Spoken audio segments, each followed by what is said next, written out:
think the biggest reason that these kind of people bother me so much is because of how hypocritical they can be. They'll go on every single online space they can find and criticize and police the way that the majority of K-pop stans consume K-pop media. But then you'll look at the way they present themselves and just do some basic observations, and you can really tell that they do the exact same thing that they criticize, and they're actually no better than the people that they're belittling. I'm not saying that I'm the best type of K-pop stan, because I'm not by any means, but these type of people like to present themselves as the best type of K-pop stan when they're not, and in my opinion, they're actually the worst kind.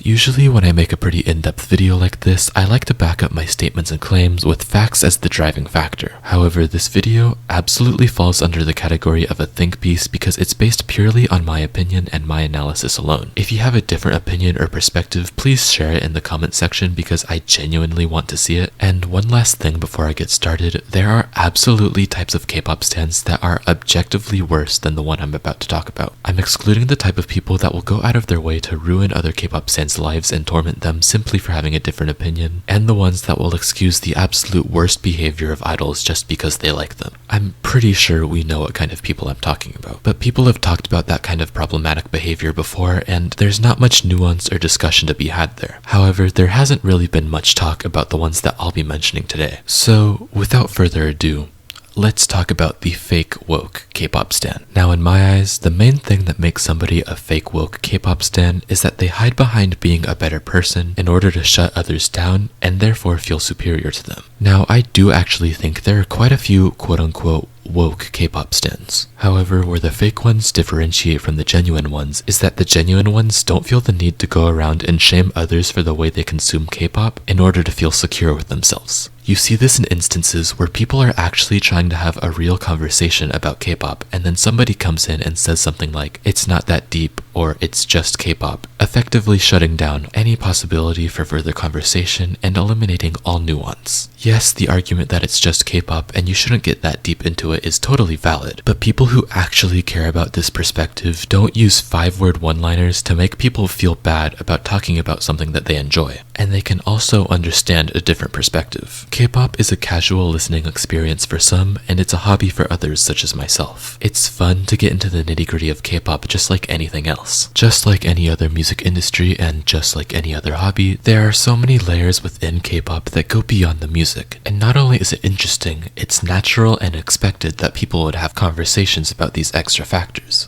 Like how somebody who's really into K-pop will talk about their favorite idols, what group they're from, and the company they're under. Somebody who's really into reading will probably talk about their favorite book, the author, the publishing company they're under, and the genre that they write. Or maybe somebody who's really into watching sports will tell you about their favorite team, their favorite player, the leagues that they compete in, and even the coaches. Like anything else, K-pop is a hobby, and people are gonna have in-depth conversations about it. And the fact that people are so bothered by this to the point where they try to shut these conversations down and ridicule those participating in them speaks more so on their characters than the people that they're trying to shame. Of course, I do understand the perspective that the K-pop industry baits consumers into this unhealthy pattern, making them feel a genuine human attachment as if they knew who these idols were. So I understand the idea that getting too into K-pop is dangerous because it's very easy to fall for this bait. However, you can tell that the people who say things such as, "It's just K-pop, it's not that deep," don't actually care about preventing people from developing these unhealthy habits. If these people genuinely wanted to spread positivity, they would do a little bit of explaining. You know, the only way to actually influence people is to back up your statements and your opinions with compelling arguments. If there are no facts to be shared, you need to explain your reasoning behind your position. And it's glaringly obvious that these fake woke K-pop stans don't want to influence people for the better. They just want them to feel bad about themselves. And for the most part, the people that they're targeting aren't doing anything wrong. I don't know how else to say this, but talking about K-pop is fun. It's insightful to make comparisons about the marketing style of different companies. It's interesting to discuss how the K-pop industry evolves from generation to generation. And it's just entertaining to share and talk about clips of idols being funny. Yes, people can take this too far, especially when they make K-pop their entire personality. But people act like every single K-pop stan is so obsessed with K-pop to the point where it's the only thing that they spend their time on. And the fact is, these people don't know anything about the people they're hating on. They assume that K-pop stans don't do anything else with their lives, and in 99% of the cases, they're 100% wrong. For me personally, everything I do on this YouTube channel is about K-pop, because this is a K-pop YouTube channel. And at least for me, every single person that I've met and had conversations with through K-pop social media has several different things going on in their life at any certain point in time that aren't related to K-pop, but they don't talk about them on their K-pop social media accounts because they're made to talk about K-pop. I mean, it just goes to show that these kind of toxic K-pop stans have no idea what they're talking about, and only do the things that they do for purely malicious intentions. It is definitely healthy to just be into K-pop for the music, and I can understand why people would want to convince others to do the same. But just to go back to my main point one last time, a lot of these people say that they're just in it for the music to push this sort of narrative that they're above other types of K-pop stans. And when you do this, not only are you not better than any other K-pop stan,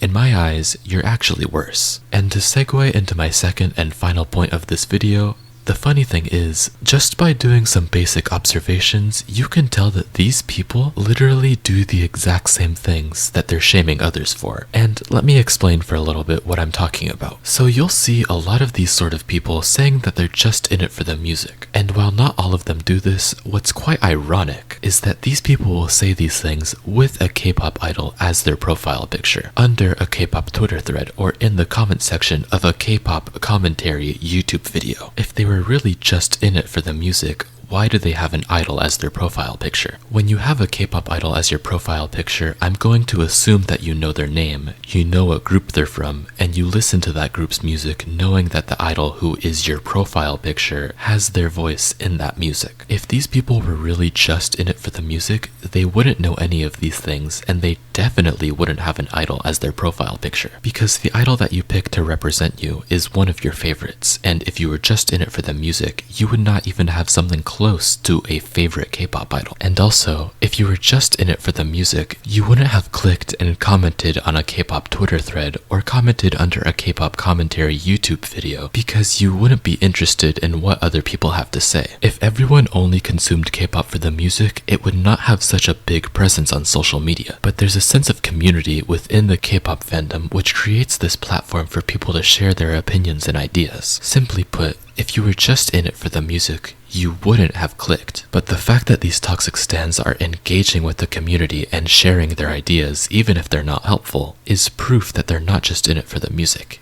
It shows that they're at least to some degree in it for the community. For me personally, I would say that I'm into K-pop equal parts for the community, which I contribute to with my YouTube channel, the idols, which you can see by the constant promotion of MCND and the name of my channel, and equally for the music, which you can see in most of my commentary. While the level of importance for each of these factors differs from person to person, and there are a bunch of different sub-factors that go along with this, I would say that the majority of K-pop stans are into K-pop for all of these reasons. And the big picture of what I'm trying to say is that these toxic, fake, woke K-pop stans are no different from the rest of us. They're probably just insecure about this, and so they try to bring others down with them. And all I have to say to these people is please stop.